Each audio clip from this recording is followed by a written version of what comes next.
All right, everybody, it's the Combatcast, episode 322. Or 232. Sorry.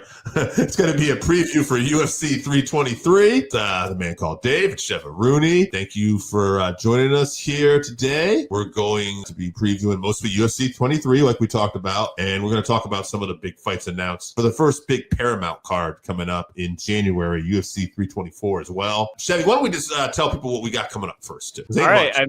Yeah, it's not much. So the UFC is going to be taking a break. I think it's like 43 days it ends up being. But before that, we're going to see the last fight on ESPN. December 13th, UFC Fight Night, Royval versus Kopp. That's a pretty good fight. 10 p.m., fittingly from the Apex. December 20th, no UFC, like we said. There is a PFL Africa 2025 final. So I don't know if we know one fighter on there. I don't know where we can watch it, but maybe we'll figure that out. There's nothing else really going on. So we'll look into some stuff. We'll look into some stuff beyond that. Patreon is a thing we got going on. Producer Joe's giving you all the information and link on Patreon. I think it's basically Patreon Working Fans Podcast. I'll get more of that information as we go. We're recording extra segments on there, including today. At the end of this show, we're going to talk about some of the pioneer in women's MMA and some of the, where we see certain women in the sport and how we rank them. But,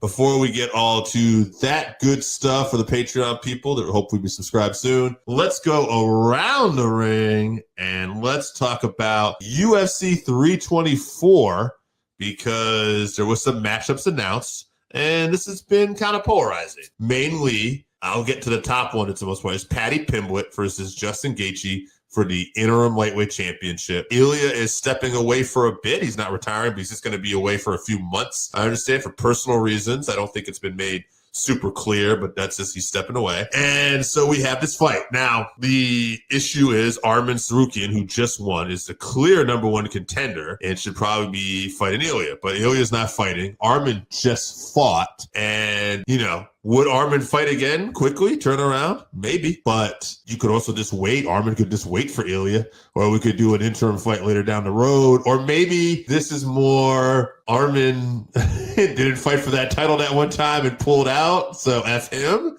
And maybe it's a combination of that. And they're taking two more popular fighters and putting them in here. What do you think? Yeah, Paddy's on the Dana White privilege list, like, him and Chandler, and Arman's on the shit list, Sure. So, which, he put himself on that list, to be fair. Yes. But the UFC's always talked about how they just make the best fights. And Ariel's talked about this recently when talking about this topic, but this is not the best fight. It's a good fight, an exciting fight, but it should not be for an interim title. I think Justin Gaethje kind of forced the UFC's hand a little bit with this, with threatening to retire if he didn't, get a shot. And I guess they give him an interim belt, which who knows what that means. And part of Justin's reasoning, to be fair to him too, which I don't think that the UFC should have buckled on this, but part to be fair to Justin was, I believe Justin took a short notice fight with Max, right? Right, which he ended up getting knocked out in, but that was a fight he did as a favor. Yeah, it was. He did that. Yeah, he took a fight when he was next in line for the belt or whatever. He thought he was next in line for the belt after knocking out Poirier, right? And then, unfortunately, he got his nose busted in the first round and got knocked out in the last round. So, but there is a situation now where we were talking about this before, where there are now 3 belts that are going to be floating around lightweight. Ilya, Max for the BMF belt, and then an interim title. So Dana White talking about how he doesn't want to turn into boxing and doesn't want to have more weight classes because there's too many belts and stuff. We have 3 in one division now in one promotion. From the integrity of the sport standpoint, it doesn't seem like the best decisions. But I mean, if you go back many years ago, and I haven't heard people talk about this, to be fair, is one of the things UFC was famous for was saying at the time, we make the fights that the fans want to see. Yeah. Like we wait all the time for boxing. Now, I mean, you could argue more people would be interested in seeing Paddy and Justin because they're more popular, and this is a fan-friendly fight. Hardcore people right now are getting upset about this again because of the integrity of the sport. To me, it's a balance. Let's put it this way. I agree with the hardcore fans on this one because we don't need this fight. However, it's kind of like one of these things where I'm getting an earlier UFC pay-per-view time. We're getting rid of pay-per-views altogether anyway. I don't have to pay that money anymore. and you're giving me some exciting fights on it, it's one of those rare occasions where it's like, it's not bothering me that much as other people because there's so many good stuff that's coming out of this. But I guess what I'm saying is I understand. I understand where some of the anger is coming from. I understand as well. I'm with you. Like, as I think of myself as a purist of the sport, and I want the best fights and I want the guys who are the best to be the champions. But at the same time, I'm also really sick of Russian style wrestlers just being the champ. I get they're the best. I understand, but it is not an exciting fight. They don't put on an exciting fight. When luckily these fights are going to be a little bit earlier, but when it's, 1:00 in the morning currently, and there's just someone just laying on top of another person to, squeak out a win. Yes, it's on the other guy to be able to get up and defend that. But I think it's a combat sport. You should have to do damage. So I understand. I'd rather watch Justin Gaethje go out in a shield against Max, or, we know Patty's going to go for submissions, but he's also willing to engage in a brawl. Yes, we know this fight will 100% be more exciting than any fight that Arman puts on ever in his career. And he's on the more exciting side of the Russian wrestler guys. So yes, and I will say this. I will say a way to fix this probably would be is if Ilya comes back at a certain point, is to still give Arman the title fight. Yeah. And then the interim champion is just basically have a ticket to wait and then cash in their title fight.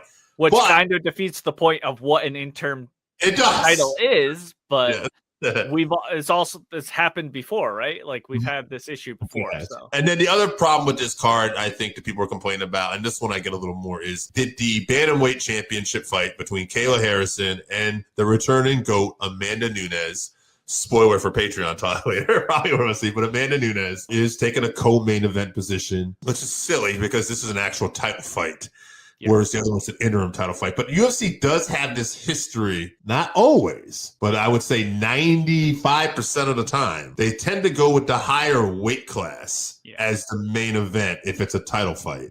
And so I think that's all they're doing here. Plus, obviously, I think they're predicting this Justin Gaethje-Patty Penwood fight is going to pick up a lot of steam and end up being a very exciting fight. That being said, Nunes and Kayla could be two. It's one of those fights we don't know how it's going to play out. If Kayla has her way, I have a feeling it's going to be on the mat a lot, and she'll eventually get a submission too. But yeah, we'll see. But I mean, that being said, again, going back to the integrity of the sport, shouldn't the title fight actually be the main event in this case? Yeah, I agree 100% with this one. The women, especially where women's MMA is, it's not in its strongest position currently. This is literally the best fight that could be made in women's MMA right now. It's also, like you said, a legitimate title. Amanda Nunes is the greatest of all time, not even close. So why is it below an interim title fight of two guys who neither one are really deserving of a title? No shade to those guys. I think it'll be a great fight, like I said. But Patty, he's only beaten guys who are like 40 years old, and they're all like 0 for 38 in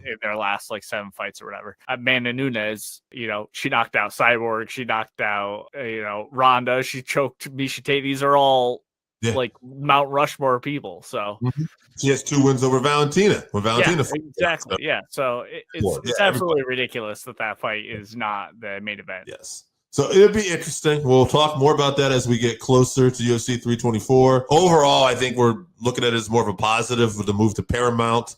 But yes, the card looks great overall as well. Like the entire card, there's a lot of great fights on it. Excited overall. But yes, it's not without some kinks here that could be worked out. But let's get to the present, the final ever pay-per-view, at least for now, in the UFC 323. I, like Chevy, I do think pay-per-views will return on separate occasions here and there, but I don't think it's going to be a regular thing anymore, at least for the foreseeable future.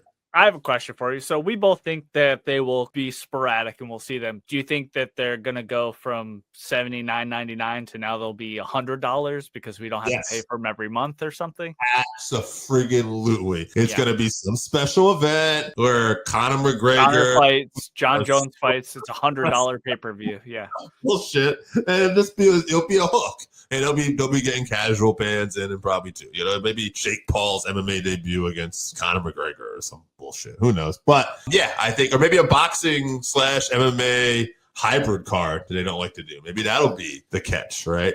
But I think mostly streaming companies are hot for combat sports right now. It seems like with Netflix getting into boxing a little bit and UFC now and Paramount, I think that we're in an era where these companies are getting big money to just get paid, and the fans ultimately like it because it's less that they have to pay out of their pocketbooks. So for the foreseeable future, I don't see pay-per-views being a regular thing. But life changes. So we'll see how it goes on 10 years from now. Yeah, we'll see. UFC 323, before we get to the main card, any fights you want to spotlight? Oh, yeah, there's a couple good fights on this one. So Edson Barbosa is fighting Jalen Turner on his return from his short-lived retirement. Marvin Vettori is fighting Bruno Ferreira. That's a fun fight. Macy Barber versus Karine Silva. High-level women's MMA fight right there. And then Terrence McKinney is fighting Chris Duncan. That one I expect will not make it till the final bell. But let's get into this main card, starting off with Jan Blachowicz versus Bogdan Guskov. Guskov, 18-3, 15 KOs, 3 subs. He's already had performance of the night twice in the UFC, 4-fight win streak. Only loss was in his debut against Volkan Ozdemir, where he got a rear naked choke on him. Early in his career, he had one loss that went to a decision. Other than that, this guy's never gone to a decision in his pro career. He is 100% finishing rate, or he's going out on his shield. So keep that in mind. Jan Blachowicz, 29-11. And 9 KOs, 9 subs, 11 decision. He was a UFC light heavyweight champion before. Performance tonight 5 times, fight of the night once. Blachowicz is quietly one of the greats at light heavyweight. I mean, I wouldn't say, he's not DC Jones or those guys, but he's yeah, now he's a champ. He's been a champion, and he's consistently been near the top, as I guess I would say, But he's 43 years old, and we're going to talk about this later. And usually, my thing is always like, you gotta prove to me that you're the upstart. You're going to beat this guy. But in this situation, I just have a weird feeling that Guskov, who's got this 100% finishing weight, and I'm looking at an Asian Blachowicz who's not fighting as much, and don't get me wrong, we've seen Blachowicz put some people on their ass. So I will probably end up maybe eating crow, but I'm going to go Guskov here with a TKO in round 2. Yeah, we're on the same wavelength here. So, yeah, Gustafsson, he's old as shit. He hasn't won, I'm sorry, not Gustafsson. I got Gustafsson on the brain. Blachowicz. Yeah, he hasn't won since 2022. Been fairly inactive. He did fight earlier this year and lost. Bogdan, been finishing everyone, looking really good doing it. I know Jan, really tough vet, but I'm with you. I'm going with the up-and-comer on this one. I think they just kind of get after it. So I'm going to go Bogdan KO round 1. Oh, okay. And you probably see Jan retire as well. Can see that, yeah. Moving on to another possible retirement fight here. Henry Cejudo versus Payton Talbot. Talbot is 10-1, 7 KOs, 1 sub, 2 decision. He's actually into football and stuff before he began his MMA career. I was looking up stuff about him today. He's had performance of the night twice, and he's already got the 3rd fastest knockout finish in UFC Bantamweight history with 19 seconds. So, fun fact about him, Cejudo, though, 16-5, 8 KOs, 8 decisions. He's on a 3-fight losing streak, but this is a guy who's been a double champ at flyweight, at bantamweight, a gold medalist. Just an outstanding career that probably doesn't get enough credit sometimes for the career he's had. And he's a lighter weight class. But however, the last several fights we've seen Henry fight at, he's still fighting at a high enough level that although if this was somebody at the tippy top, a Corey Sandhagen or someone, I would say, rough night for you, Henry. But Payton, he's going to have to show me. This is the opposite of what we talked about earlier. And at the lighter weight classes, even though Payton has, 8 out of his 10 wins are finishes, I'll give him that. I just don't see Henry getting finished here. I hope the best for the young kid. I hope he proves me wrong. But until I see it, I'm going to go Cejudo by decision. But if Payton gets in deep water, maybe he even gets finished. I don't know. Yeah, Talbot has looked great, but versus who? Cejudo has an argument for greatest combat athlete of all time. He certainly has the accolades, like you mentioned, 2 division champion and a gold medalist, albeit that was quite a while ago at this point. So he has a huge reach disadvantage. 3 losses in a row, like you mentioned. He hasn't won since 2020 because he took all that time off as well. So I think Talbot is the truth. I think he's a future champ. And I think he gets a decision win. I think it's going to be tough. He's probably going to spend a good amount of the fight on his back, but on the feet, he should tear Henry up. So I think he wins a decision, close decision, and we see Henry retire for good this time. Okay. So almost sounds like you're predicting similar to our last pay-per-view that changed the regard early on. I think so, yeah. Another vet versus a young up-and-comer here. Brendan Moreno versus Tatsuro Taira. Tatsuro Taira, 17-1, 5 KOs, 8 subs, 4 decision. Fight of the night once, performance of the night 3 times against Moreno. Absolute stud, 23, 8-2, 5 KOs. 11 subs, 7 decisions, 2-time flyweight champion, interim flyweight champion. He's tied Davison Figueiredo for 3rd most title fight wins at flyweight division history. Fight of the night 4 times, performance of the night 3 times. He's just an exciting fighter at that division. He's constant movement. Again, could this be a change in the guard? I'm going to continue with, I'll have to wait and see. I'm going to go Brandon Moreno by decision, though. Yeah, I love Moreno. Everyone loves Moreno, but I'm also very high on Tatsuro Taira. So I've talked about it before. I think it's his time. He's very young. I think he's like 24 or 25. So, even if he loses, this could be a good learning experience for him. But I'm picking the up-and-comer again on this one. So I'm going to say Taira by very close decision again. I think this one going to be a tough one. He's going to have to show a lot of heart because Brendan Moreno's got a lot. So we'll see. I hope I'm wrong. I like the way you're picking this card so far. All right. Moving on to first title fight. Alexandre Pantoja versus Joshua Van. Another vet versus a very young up-and-comer. Joshua Van. Now, this is the situation where I'd really like this kid to win, actually. And that is no disrespect to Pantoja, who's an absolute exciting fighter. But Van, 15-2, 7 KOs, 2 subs, 6 decision, 5-fight winning streak coming off a victory over Brandon Vivel. Fight of the night once and has the highest significant strikes per minute in UFC history already. He is fun. I like this kid, and he's come kind of out of nowhere for this. So I'm rooting for him. Pantoja, though, 30-5, 8 KOs, 12 subs, 10 decisions, UFC flyweight champion, current, 4 successful title defenses, fight of the night 2 times, performance of the night 4 times. He's a finisher. He's really, really tough to beat. And again, this is another situation where the new guy's going to have to kind of prove it. I think you've kind of influenced me here a little bit, though, but I'm going to go Van, even though I bet you're going to go Pantoja here because Pantoja is just so good.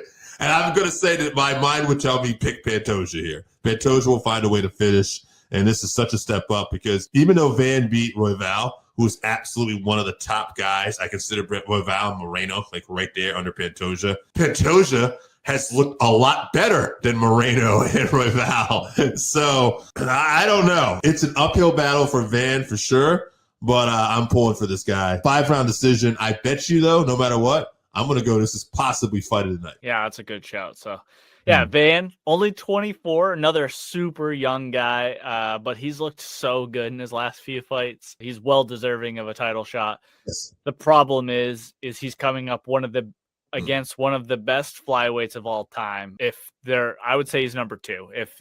If there was no Mighty Mouse, Pantoja would be your greatest flyweight of all time. But if Van can't use the boxing early to finish him, then I think Pantoja's experience, his fight IQ gets him a decision win. He's just so good at making adjustments. So he'll make adjustments in his style. He's so well-rounded, he can adjust his style during the fight to just win rounds, and he just figures out a way to win. And I am a big fan of Van. I think he's great, but there are weaknesses, and Pantoja will know where those are, and he'll be able to make the adjustments to exploit them, I think. So I do think Van makes it to the end, but I'm going to pick Pantoja by unanimous decision. I assume he gets a pretty decisive decision. Speaking of decisive decision, moving on to our second title fight, Merab Dvalishvilli trying to make his 4th title defense in a calendar year versus Petr Yan. I heard people saying that they feel like Yan, with the right adjustments, could actually pull off the upset here. Good luck making those adjustments. Yeah, good luck. 19-5. Yan is 19-5, 7 KO, 1 sub, 11 decision. Former Bantamweight champion, fight of the night 3 times, performer night once. Merab, 21-4, 3 KOs, 2 subs, 16 decisions. He's on a 14-fight win streak, and he's going for a record 4th title defense in 1 year. I'm just going to say, like I've said before, until somebody beats Merab, I'm picking Merab all the time now at bantamweight. He is absolutely, I'm convinced, the bantamweight GOAT at this point. If he's not, he's on his way to doing it. He looks unstoppable. So, yes, they fought before. Merab won. Could Yan make adjustments? Yes. But the problem is, so could Merab. So the only thing I would say is that Merab has been fighting so much that you never know. This could be the next point. I'm not going to bet on that. I'd say Merab's going to look dominant. And I bet you Merab, I'm going to say, because I remember his rematch with Sean O'Malley and how that worked out, I'm going to say Merab gets a finish here. I'm going to say a third round TKO, because I think it's going to be a ground and pound type situation. He has been just looking better and better in every fight too, and his confidence is growing and growing too. So that's a pretty good shout. But yeah, adjustments. You might see Yan stop a couple more takedowns this time, but it's going to play out pretty similarly to the first fight, I think. So Yan is a decision fighter, and nobody is going to beat Merab in a decision at this point. So Merab gets his 4th title defense in a calendar year. It will be a decision win, I think, though. Yeah, it is. All right, guys, that's going to be it for the regular Combat Sports episode. Chevy, why don't we tell people what we got coming up one more time real quick? All right, December 13th is the last ESPN fight and last fight of 2025 for the UFC, and we'll be covering that UFC Fight Night, Royval versus Kopp, 10 p.m. fittingly from the Apex. And then, December 20th, December 27th, no UFC fights. We're going to be coming up with some other content for you. All right, guys, that's it for the regular Combat Sports episode. Please enjoy the final pay-per-view of the pay-per-view era on ESPN, UFC 323, and we'll